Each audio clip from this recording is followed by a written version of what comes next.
Since their inception, video games have acted as portals to other worlds. Unlike books and films, they allow us to not just be immersed in another land, but to truly explore one. It's that core fantasy that has seen the concept of the open world flourish. What better way is there to create a sense of discovering a new world than to build one with as much depth and as few borders as possible? That goal has seen the open world advance from a form of environment design to a whole diverse genre in its own right. Where linear game design delivers slices of another reality, the open world aims to simulate on a grander level. It combines geography, architecture, populations and events to create a living city, region or kingdom. The thing that truly separates open worlds from linear games, though, is freedom. For some developers, this means offering a wide range of activities, buffet style, to ensure you're always free to play what you want. For others, it's providing the tools so that you can freely explore a world how you want. The Legend of Zelda Tears of the Kingdom and its predecessor Breath of the Wild are emblematic of that play how you want philosophy. Their core mechanics are built around the authentic sense of adventure that organic, freeform discovery can bring. This is why, outside of the main quest, you're offered very little direction. Its map is devoid of activity icons. Instead, the architecture of Tears of the Kingdom's world is designed to draw your attention and encourage you to uncover its untold secrets. Since there are few pre-plotted objectives, the unknown journey towards your chosen goal is as important as the destination itself. That's why the very topography of Hyrule, from its steep mountains to its floating islands, is designed to provide navigation challenges that require genuine effort and planning to conquer. You may need to plot an exhausting climb, risk a dangerous drop, paraglide an awkward route, or combine more unusual techniques to reach a point of interest. It's through all this that a genuine sense of accomplishment is achieved, which in turn makes the discoveries on the other side of those challenges all the more spectacular,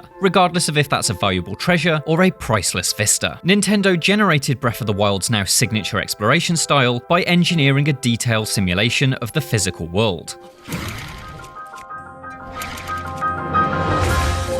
Gravity, wind, fire, and propulsive forces can all be harnessed to launch Link to places that initially seemed impossible to reach, and each new discovery makes Hyrule even more vast and unknowable. Tears of the Kingdom takes this one step forward with its new crafting abilities, Fuse and Ultra Hand, which allow you to make a variety of improvised weapons and contraptions. It's an impressive system that continually broadens the game's horizons with each new find. For instance, experimenting with Ultra Hand may see you craft an airship. That's a fantastic achievement in its own right, but that airship can now be used to explore distant mountaintops or employed as part of a new tactic to parachute into bokoblin camps. It's a domino effect. Each new discovery opens up new ways to play, which in turn enhances Tears of the Kingdom's sense of freedom. Development of Breath of the Wild, and in turn Tears of the Kingdom, was partially inspired by the advancements of open world games in the West. We can see that most clearly in Hyrule's map-revealing towers and Link's ability to climb almost any surface, two mechanics that directly build upon the trademarks of Ubisoft's Assassin's Creed series.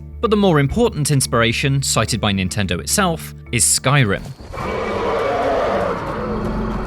Bethesda's spirit of adventure can be found in the way Zelda employs enemy camps, unmarked secrets, and distant landmarks that beg to be explored. Nintendo's interpretation of these ideas have since triggered industry trends. In Elden Ring, we explore a world with a similar approach to rewarding curiosity and risk-taking, while Death Stranding is an entire game dedicated to making challenging traversal the main event. But while Breath of the Wild was clearly a turning point for the industry, its approach to open worlds is not perfect for all people. Its lack of direction and seemingly infinite options can be limiting rather than inspiring, and overwhelmed players have a tendency to stick to main objectives and just a handful of simple, reliable techniques. For these players, direction and guidance can be beneficial, which is where the more traditional play what you want design of open worlds comes in. This strain of open world arose during the early 2000s, as the success of Grand Theft Auto 3 ushered in a tidal wave of so-called GTA clones, and by the release of Assassin's Creed 2 in 2009, the genre's modern form had fully emerged. It's me, Mario! It's characterized by a map populated by dozens or sometimes even hundreds of icons, each of which represents one of a variety of activity types, ranging from main missions to momentary distractions. These are typically evenly spread across a number of regions. Clearing a region may involve playing through a couple of dungeons, solving several puzzles, collecting a few resources, and defeating the local world boss, in addition to the main and side quests.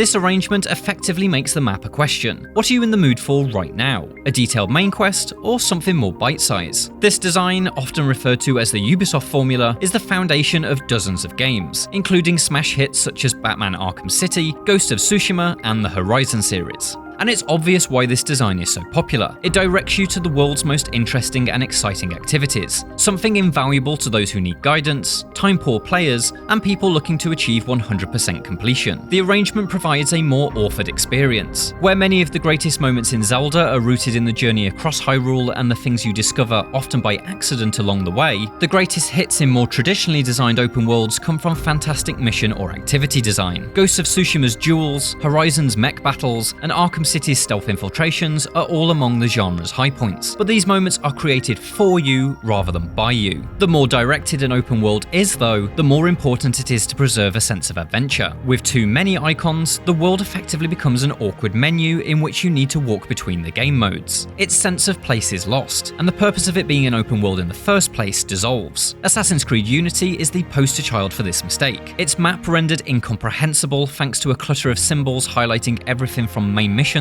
to the most insignificant treasure chest. As proven by the likes of The Witcher 3 and Skyrim, a good open world map knows when to signpost, when to hint, and when to say nothing at all. I don't know what you're saying, Dutch, but it seems like I've heard it all before. Perhaps the reason Rockstar Games is considered among the open world's most important custodians, then, is that its games find a way to blend discovery and direction together. The world of Red Dead Redemption 2, the studio's most recent and accomplished open world, is full of authored moments. The serial killer, the voice of the devil, and the vampire are just a few well-known examples of bizarre characters and questlines that you'll find during your travels through the American frontier. But crucially, these activities are not marked on your map until you stumble across them. In fact, Rockstar is reluctant to add icons to its maps at all, using them sparingly to mark significant quest givers and previously discovered locations. And so bumping into one of Red Dead's many unusual strangers feels like a genuine discovery, and the quests that spin out of those meetings feels like a true adventure rather than a pre-planned activity. By blurring the boundary between freedom and precise scripting, Rockstar achieves its trademark atmosphere, worlds that feel both cinematic and authentic.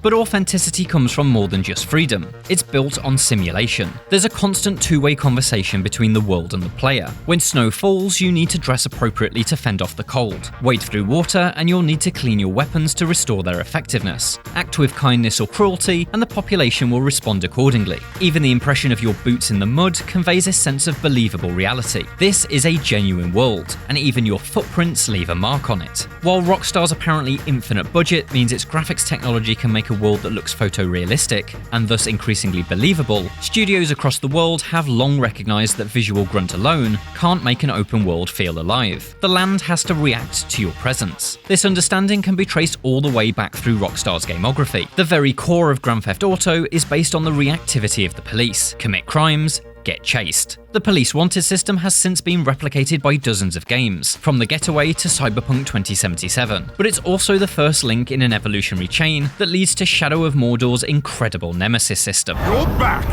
I think you'll do better than last time! In Monolith's otherwise fairly traditional open world, seemingly inconsequential enemy orcs left to die in a ditch can return to hound you across the campaign. They return for grudge matches over and over again, each time looking more haggard and mutilated than the last. In the sequel Shadow of War, orcs are able to learn from their combat mistakes and fight you in increasingly sophisticated ways. They rise through the ranks of Sauron's army, becoming an ever more powerful threat with each new encounter. Behind the scenes, this system is simply an NPC tracking database, but within the lands of Middle-earth, those lines of codes are a living, breathing rogues gallery of unforgettable foes. Sing this song with all my breath, take heed, for this interlude ends with your death. It creates life in a manner unlike any other game, and that life is rooted in the simulation layer of its open world design. You cannot escape the Nemesis system in Shadow of Mordor, much like how you cannot rid the city of GTA's police or avoid the natural forces that govern Tears of the Kingdom's world. And so while the philosophy that powers open worlds is freedom, these games are just as much about what's beyond a player's control as they are the opportunities granted to them. That players in Breath of the Wild are not free from the limits of their own exhaustion while climbing a mountain dictates not only their journey, but also the way they're free to explore. Tears of the Kingdom refines that concept even further. Your limited stamina and the pull of gravity gravity may shackle you to the ground, but Ultra Hand and the amazing skyborne vehicles it can create will be the thing that helps you break free of the Earth and reach that distant mountaintop.